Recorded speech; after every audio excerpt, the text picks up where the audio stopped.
Hello प्यारे बच्चों, कैसे हो आप सभी। मैं उम्मीद करता हूँ कि आप सभी अच्छे होंगे, खुशहाल होंगे। तो मेरा जो टॉपिक है वो है परीक्षा उपयोगी महत्वपूर्ण प्रश्न है। ये एनसीईआरटी बुक है और एनसीईआरटी बुक की क्लास 10th का चैप्टर फर्स्ट का मेरा पार्ट 1 है। और मैं अब बता रहा हूँ आपको वही प्रश्न जो कि बड़े इंपॉर्टेंट है, परीक्षा में ये आते हैं। तो जैसे कि निम्नलिखित प्रश्नों के 4 विकल्प दिए गए हैं, सही विकल्प चुनकर लिखे। यानी ये एमसीक्यू होंगे, इसमें 4 ऑप्शन दे रखे होंगे, उन 4 ऑप्शन में से एक ऑप्शन राइट होगा जो हमें पहचानना है और उसको लिख देना। तो हम शुरू करते हैं। जैसे पहले जो क्वेश्चन हमारा वो है FeCl3 यानी फेरिक क्लोराइड है और यहाँ पे जल रखा है और इधर जो है ये Y है। Y मतलब अननोन वैल्यू है, ये हमें ज्ञात करनी है कि Y के स्थान पर कौन सा विकारक आएगा।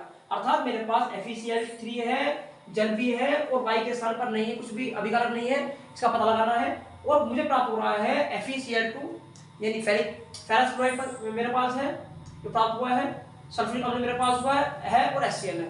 यानी मुझे इस रिएक्शन को पहचान कर ये पता लगाना है कि Y के स्थान पर कौन सा अभिकारक रखा जाएगा जिससे वो रिएक्शन कंप्लीट हो जाए। तो मैंने इसको समझाने के लिए मैंने एक रिएक्शन लिखी हुई है। आप इस रिएक्शन को ध्यान से देख लें। जैसे ही मैं इस रिएक्शन को यानी फेरिक क्लोराइड में की क्रिया जैसे ही H2 से कराता हूँ, H2S से कराता हूँ, जल की उपस्थिति में कराता हूँ, तो मुझे फेरस क्लोराइड H2S4 HCl प्राप्त होता है। तो इसमें आप इस रिएक्शन में देख रहे होंगे मुझे जो मिला H2S यानी हाइड्रोजन सल्फाइड गैस को मिलाने पर यानी फेरिक क्लोराइड की अभिक्रिया जलीय फेरिक क्लोराइड की अभिक्रिया H2S गैस से कराने पर मुझे फेरस क्लोराइड, सल्फ्यूरिक अम्ल और एसिड प्राप्त होता है। तो ये मैंने इस क्वेश्चन को मैंने एग्जांपल के जगह देख समझाने की कोशिश की, एग्जांपल के द्वारा। तो इसमें मेरा जो ऑप्शन है वो है H2S। और इस रिएक्शन की एक रूप और है, यदि आप कर पाए तो कर लेना उसे। जैसे कि इसमें जल नहीं है, ये निर्जलीय है और ये जलीय है। तो हमें जलीय चाहिए, तो हमें देखो जल लिखा हुआ है, जल मेरे पास है तो ये इसका ऑप्शन है। परंतु अगर निर्जलीय आती है तो निर्जलीय सेकंड जो ऑप्शन है वो निर्जलीय वाले के लिए, यानी ये जो इक्वेशन है वो निर्जलीय के लिए है।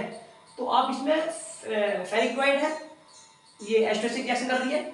यदि वो H2S से क्या करती है तो हमें केवल फेरस क्लोराइड और HCl और सल्फर प्राप्त होता है। ये मैंने एक्स्ट्रा बताई है, लेकिन हमें केवल इस पे ध्यान देना है। ये मेरी मेन रिएक्शन, मेरी ये वाली थी, मेरी जो मेन रिएक्शन वो ये है। तो अब आगे चलते हैं। अमोनिया NH3 और हाइड्रोजन क्लोराइड HCl के साथ संपर्क में आती है तो क्या बनाती है। यानी जब अमोनिया गैस हाइड्रोक्लोरिक अम्ल के संपर्क में आती है तो क्या बनाती है। तो इसको समझाने के लिए मैंने एक रिएक्शन लिखी हुई है कि जब अमोनिया गैस HCl के संपर्क में आती है तो नौसादा बनाती है यानी अमोनियम क्लोराइड बनाती है। तो ये था मतलब कोई इसका जो ऑप्शन है यानी अमोनियम क्लोराइड बनाएगी, अमोनियम सल्फाइड बनाएगी या अमोनियम ऑक्साइड बनाएगी या गंधक बनाएगी। तो जैसे ही मैंने इसको एग्जांपल के द्वारा समझाया है रिएक्शन देकर, तो हम सीख रहे हैं इसमें NH4Cl और NH4Cl होता है अमोनियम क्लोराइड। तो ये इसका जो राइट आंसर है वो ए है, यानी इसका आंसर है अमोनियम क्लोराइड।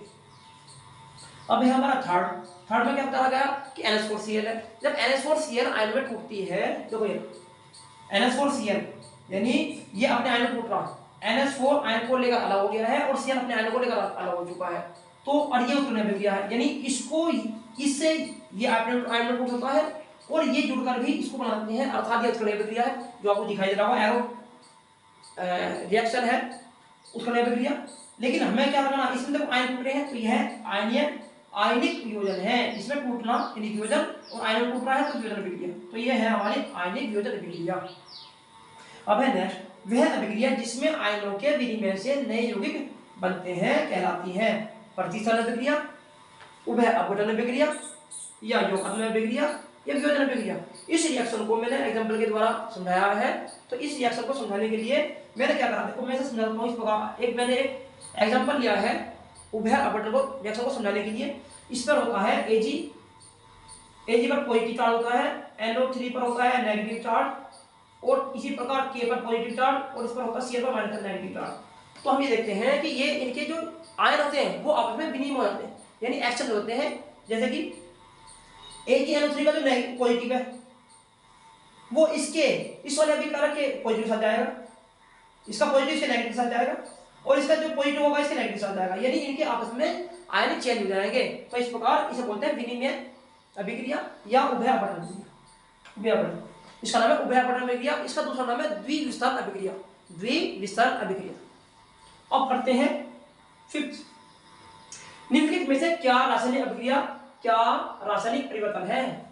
रासायनिक परिवर्तन पहचानना है तो रासायनिक परिवर्तन को समझाने से पहले मैं बताऊंगा इसकी परिभाषा कि रासायनिक परिवर्तन वे परिवर्तन होते हैं जिसमें अभिकारकों को मिलाने पर एक नया पदार्थ उत्पाद के रूप में प्राप्त होता है, वह रासायनिक अभिक्रिया कहलाता है। यानी रासायनिक अभिक्रिया में नया पदार्थ बनना अनिवार्य है। तो इसमें हम पढ़ रहे हैं लोहे पर जंग का लगना, विद्युत बल्ब का जलना, मोम का पिघलना या पदार्थ का चूरमा करना। तो इसमें जो सही राइट आंसर है वो है लोहे पर जंग का लगना।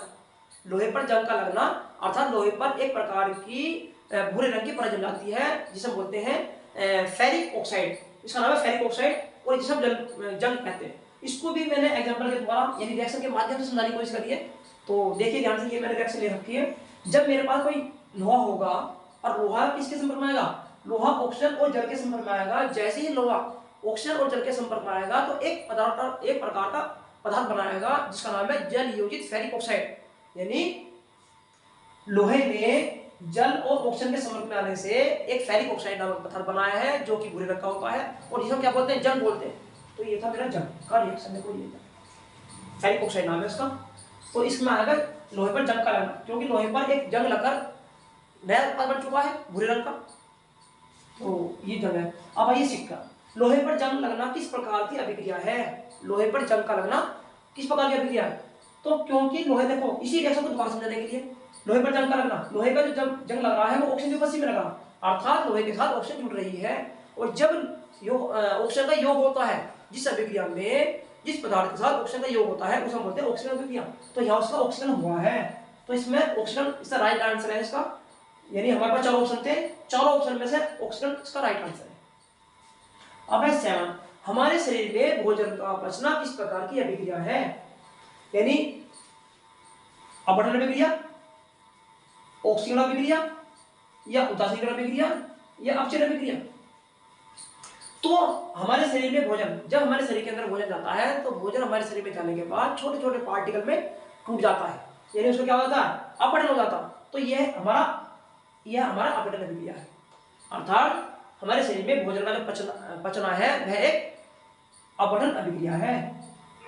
अब है 8, ऊष्मा शोषी अभिक्रिया, वह अभिक्रिया होती है जिसमें ऊष्मा विद्युत में परिवर्तित हो जाती है, ऊष्मा का शोषण होता है या ऊष्मा उत्पन्न हो जाती है, और ना ही ऊष्मा का शोषण होता है और ना ही ऊष्मा उत्पन्न होती है। यानी 4 ऑप्शन है, 4 में से कौन सा ऑप्शन ठीक होगा ये हमें पहचानना है। तो क्योंकि ऊष्मा शोषित हो रही है, अर्थात ऊष्मा शोषित का मतलब है कि किसी रिएक्शन को कराने के लिए ऊष्मा की अगर जरूरत होती है, ऊष्मा को यदि डाला जाता है तो वह होती है ऊष्मा शोषी अभिक्रिया, अर्थात इसमें ऊर्जा एब्जॉर्ब की जाती है। तो उसमें होगा ऊष्मा का शोषण, इसका जो आंसर होगा ऊष्मा का शोषण होगा, ऊष्मा का शोषण। देखो इसका आंसर है ऊष्मा का शोषण। अब है प्रतिस्थापन अभिक्रिया मुख्य गुण है। प्रतिस्थापन अभिक्रिया किसका मुख्य गुण है? एल्कीन का, कार्बन मोनोऑक्साइड का या एल्काइन का या पैराफिन का? तो प्रतिस्थापन अभिक्रिया जो है वो पैराफिन का एक मुख्य गुण है, पैराफिन का, पैराफिन। अब है दही का जमना किस प्रकार का परिवर्तन है?